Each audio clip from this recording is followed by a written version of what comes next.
અને સમગ્ર વસ્તુ નિઃશુલ્ક છે, આમાં કોઈ પ્રકારનો ચાર્જ લેવામાં આવતો નથી. એવા બાળકો જે ધોરણ 1 થી 8નું ભણતર નિઃશુલ્ક લેવા માંગે છે.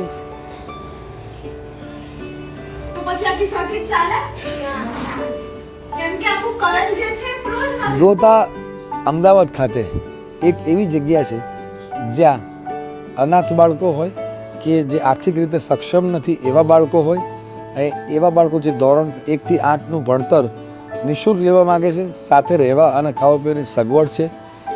હા, હું વાત કરું છું એક એવી જગ્યાની જે ગોતા હાઉસિંગ બોર્ડની પાછળ આવેલી છે, પીપલ્સ વેલફેર સોસાયટી, ગાંધીનગર ખાતે ગોકુળ નિવાસી પ્રાથમિક શાળા.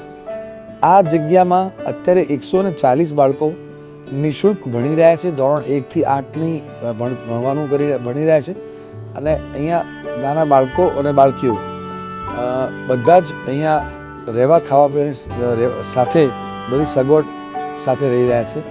મિત્રો, આવી જગ્યાઓ પર આવી અને મને એટલે બહુ આનંદ થતો હોય છે કે આ એવા બાળકો છે કે કોઈકના મા બાપ નથી, કાં તો કોઈ સિંગલ પેરેન્ટ છે અને એ સક્ષમ નથી પોતાના બાળકોને ભણાવવા માટે. એવા બાળકોની આ સંસ્થા ધ્યાન રાખે છે.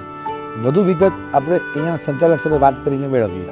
અહીંયાના સંચાલક શ્રી ભાવેશભાઈ સાથે, જેઓ ઘણા સમયથી આ સંસ્થામાં જોડાયેલા છે. સાહેબ, આ જે સંસ્થા છે એ વિશે થોડીક મને ટૂંકમાં માહિતી આપો. આ એક ટ્રસ્ટ સંચાલિત સંસ્થા છે. ટ્રસ્ટનું નામ છે પીપલ્સ વેલફેર સોસાયટી, ગાંધીનગર સંચાલિત.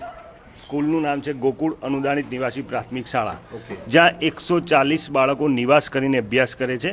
એની અંદર ઘણા બાળકો અનાથ છે, ઘણા બાળકો સિંગલ પેરેન્ટ્સ, કોઈને મમ્મી હોય, પપ્પા ના હોય, પપ્પા હોય મમ્મી ના હોય, અમુકને બંને હોય પણ એમની પરિસ્થિતિ ના હોય, જે ઘેર રાખી ના શકે, ખવડાવી ના શકે, ભણાવી ના શકે. અમુક અમદાવાદની આસપાસ જે લેબર વર્ક કરતા હોય એમના બાળકો છે, જેથી કરીને એમનું લેબરનું ફિક્સ ના હોય, તો મતલબ અલગ અલગ સાઈડો હોય તો બાળકોનું અભ્યાસ બગડતો હોય તો પછી અહીં અમે રાખતા હોય. મિત્રો, તમે પણ અહીંયા આવો, આ જગ્યાનો અનુભવ કરો અને તમને જે યોગ્ય લાગતું હોય, તમને એવું લાગતું કે અહીંયા આ જરૂર છે, તમારા દિલમાં જે વસ્તુ ઉગી આવે એ ચોક્કસથી આ સંસ્થાને મદદ કરજો.